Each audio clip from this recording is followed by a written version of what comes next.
failure of our value system now. Every Nigerian parent right now is in a hurry to educate his child. Now you see an 8-year-old toddler thinking of writing GC or SSE in a hurry, preparing to write SSE. I run in school, and I know that right now most of my students are dropping from JSS 3 to go and start writing SSE somewhere, I don't know. So, and I'm going to blame this on the failure of the regulatory system.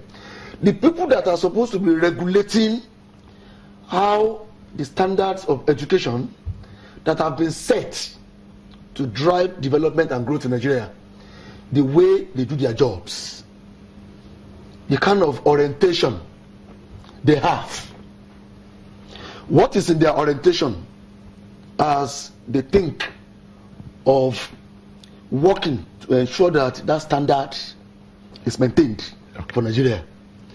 So, for as long as we continue to suffer in that regard, there is continue to be problem in that area of ensuring that we have quality regulatory system in charge of ensuring that we are able to keep the standards we set, because we have curriculum in Nigeria. Every state government, the federal government, Ministry of Education has syllabuses. There are curriculums and everything to ensure that our standard meets up with the international standard. Okay. But how do we ensure that these standards are kept? That is where the failure is. Mr. Anaja, in Benue State, recently the government's been doing some things, intervention in terms of school infrastructure.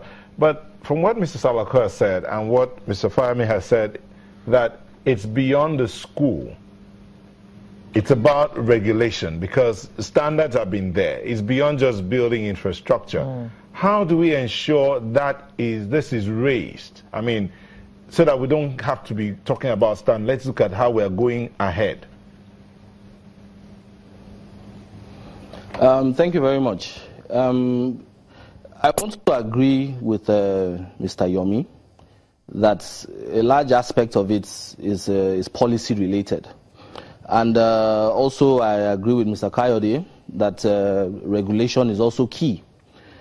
But I'm trying to talk also from where government comes into all this, which is formulation of these policies and creating an enabling environment for education to also thrive.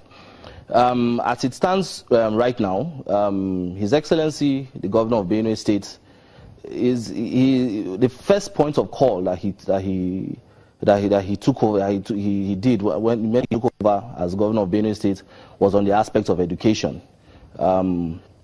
We came in and met all sorts of things on ground, schools, BSU being on strike, dilapidated situation of our schools, and all sorts of things, and also an education policy that was dormant, let me put it that way. And as it is right now, His Excellency has charged the Ministry of Education on coming out with a workable, sustainable education policy, which I know that is in the works as we speak right now.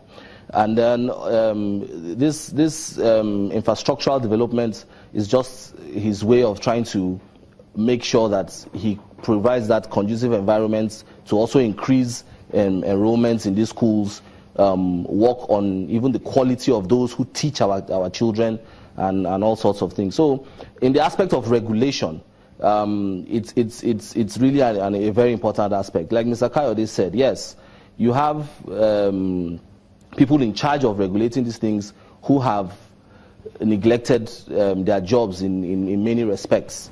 Regulation is key, actually, to make sure that these things are done as they should be, and also so that the indices that determine whether the educational sector is developing or not can be well articulated. So as a state in Benue State, it's something we're taking very, very seriously, and our hope is that before the end of this administration, a lot would have been achieved under the educational sector in Benue State. Okay. Now, Yomi, I noticed that many more parents are opting to homeschool their children. From your experience, what is the quality of the education that these homeschooled children have compared to those who have actually attended school? I think it depends on the methodology the parents is using, because homeschooling is it's school at home. I mean, it's a school, but it's at home, and your parents are your teachers. So it depends on the methodology, and there are various methodology available. But one of the things that's been found is the fact that for those parents who choose to do that, they will need supplementary things to develop the social skills of that child, because of the fact that the capacity of a child to learn in school includes things like politics, having to negotiate, having to stand for his right, having to run for election, I mean, and all of those things. Those are some of the things he develops, and the social aspect of it. Yeah. So if the parent is able to edge that, what's been found is that the children who attend homeschooled educational institutions, you are able to better monitor their progress, because you're seeing how they're doing. For countries that have checkpoints related to homeschooling, you can compare them with their peers elsewhere. But Nigeria doesn't. And Nigeria doesn't. So what many people who homeschool Nigeria is that they either benchmark